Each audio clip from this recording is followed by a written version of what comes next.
land degradation, habitat destruction, species decline, even worse than that, species extinction, proving a need for conservation.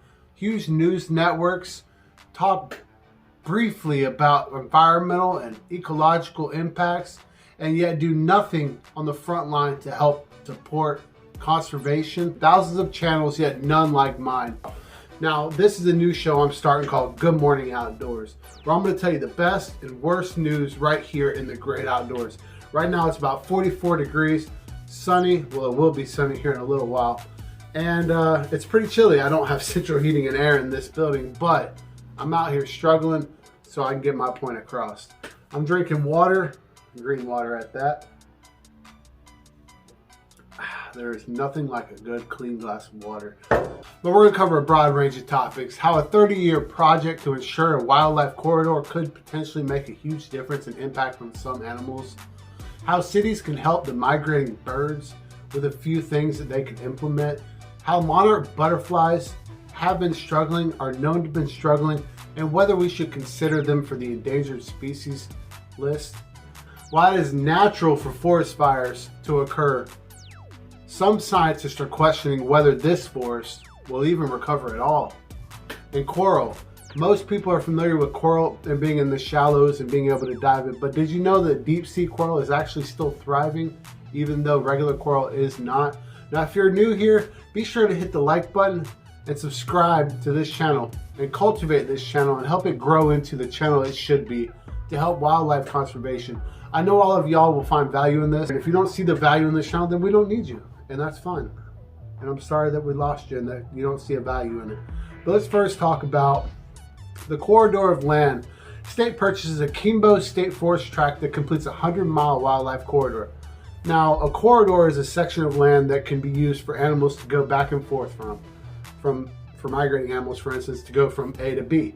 And if you have 100 miles of forest and there's a divider in the middle, say a highway or some form of a divider, it could be just a barren patch of farmland that divides a corridor. That separates a tract into two parts, not always equal parts. Let's say a 30-mile tract and a 70-mile tract. And you can have bears and moose, which is the animals that they're talking about in this particular tract of land, that can't utilize both of those tracts of land's resources. So if the balance of animals is not equal, say you had more bears in the 30-mile square tract and more moose in the 70 square miles, then these moose will become basically prolific and they will eat all the understory vegetation. You can see that on my most recent video where I talk a little bit about the geriatric forest and how there's not a whole lot of new growth forest coming up. And the bears on this side will starve as well because they don't have that access to the moose that they need for them to feed. Whereas if we can complete these corridors that do exist, we can allow the moose to travel and not overgraze the 70-mile tract of land, and the bears to travel to help keep the population of moose in check. So that's a good project. It's basically just a 350-acre chunk of forest with a high ecological significance has been protected, which will conserve the wildlife corridor for these vulnerable animals. Cities. So cities can help migrating birds on their way to planting more trees and turning off their lights at night. That might be hard to get people to do. Millions of birds travel between their breeding and wintering grounds during the spring and autumn migration, creating one of the greatest spectacles of the natural world. Absolutely. I'm a birder. I love birds, and that's so true. Really nothing like them. They are the only ones on our planet that do create feathers, so they are unique, all of them. But they may travel up to 1,500 miles between nesting grounds from Canada and wintering grounds in the Caribbean and South America. So these birds go massive miles, more than we do even on our vacations mostly, which is truly incredible that something, that fits in the size of your hand can make that kind of a trip. And all based on their ability to accumulate the resources they need to make it from A to B. And that basically is saying like planting trees, but I would go one further and saying certain trees would be better than others, especially natives are very important, especially natives in their actual region that they should be planted, because these birds have adapted to forage on the natives in the regions they migrate through at the time of year they migrate, which is I know some people don't believe in climate change, but it is real and science has proven it. If the climate changes, the time of the blooms and fruit of plants and trees will change and will throw off the ecological balance of migrating animals like birds. Pretty big effect there. So yeah, absolutely plant trees and turn your lights off when you can at night, y'all. It really confuses the birds. I'm not sure exactly on the light, but here, let's see. We studied bird migration and how it's being affected by factors ranging from climate change to artificial light at night. In a recent study, we used millions of bird observations by citizen scientists. So those are citizen scientist projects. Those are some of the best things. You can do some of those yourself on eBird for birds, or you can even get iNaturalist is the app that I use. Definitely go out, plant some bushes and trees. I mean, even though, like in my last video, I talked about bushes, you know, even though they might not be getting food or fruit from that, there may be insects that they can feed off of that do. And it could create the right nesting environment for certain bird species. So certainly anything probably does help. I wouldn't recommend any non-natives just because, you know, you run into the chance of it becoming a problem like some of the non-natives here in Florida. Florida is kind of a breeding ground for a lot of non-natives. I know y'all think of Burmese pythons. Yeah, they're here. Haven't seen one myself, but I'm a little far north. I don't think they can survive these 44-degree weathers. So monarchs, the question, you know, we still see a lot of monarchs, but did you know how many they used to see is the question I would ask. And one of the greatest migratory spectacles of all time is the monarch butterfly migration. They migrate from as far as, you know, Canada down to Central America and South Florida, and I have them here and I'm doing everything I can to promote them myself. So number of monarchs butterflies wintering on coast falls to new lows. Well, that's bad news. So yeah, I would just like to add to that buy some milkweed, y'all. That's their only plant that they really need, and the plant is very vulnerable.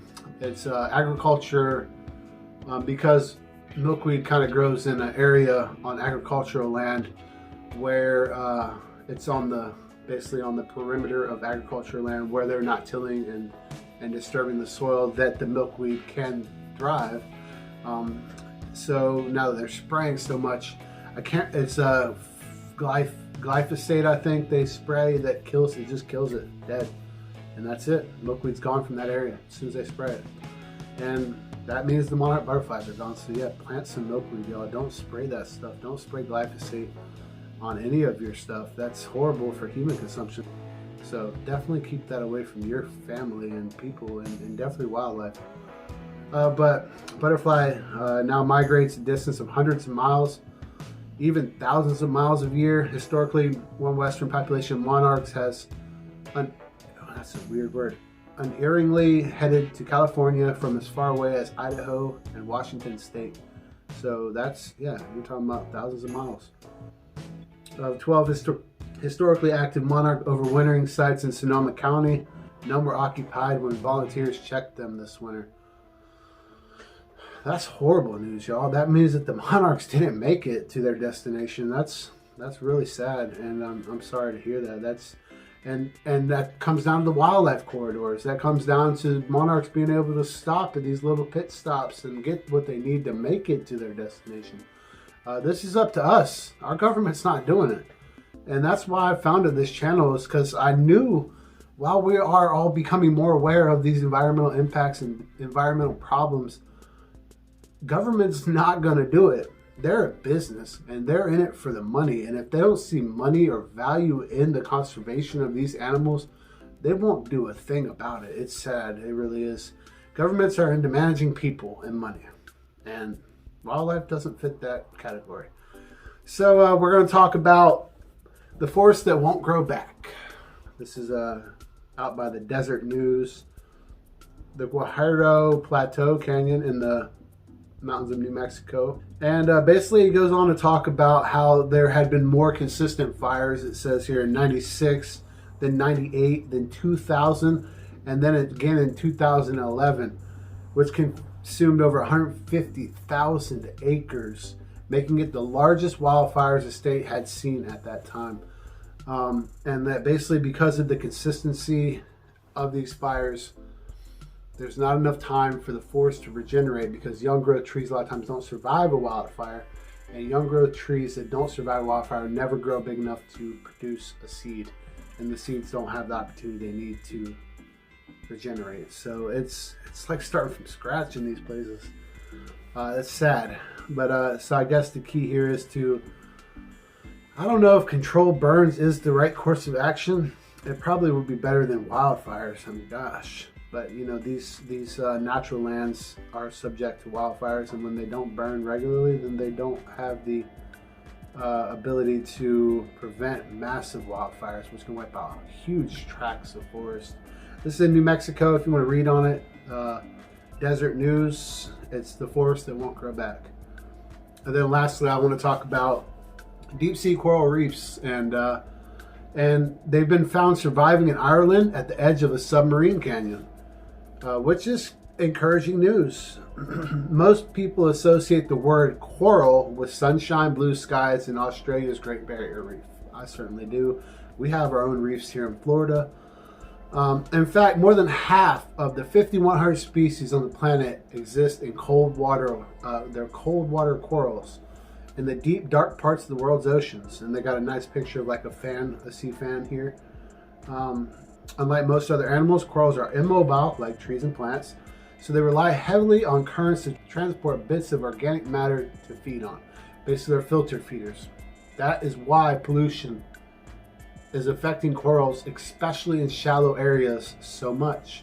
One of the biggest pollutions I can think of personally is that not the changing pH of the entire ocean, it's more just like oils and gas and man-made things like that that probably are getting filtered by these corals. And I think that's why a lot of the coral bleaching is happening, but there's more science on it than I even fully understand. That's not really my background. So that's good news. They found that some of the deep water, cold water coral habitat is thriving, and that's always good. Now, this is just your good morning outdoors morning video. I hope y'all have a terrific day, and mention in the comments what you can do potentially to help out with our environment, and maybe I can cover that topic in the future videos. And I appreciate y'all for watching my channel and me, and hearing me talk about this stuff because of the true importance of it, really. And that, you know, if nobody talks about it, nobody does anything about it. So subscribe and share the videos if you can. And we'll be here again tomorrow, 8 a.m. Thank you, everyone. Y'all have a great rest of your day.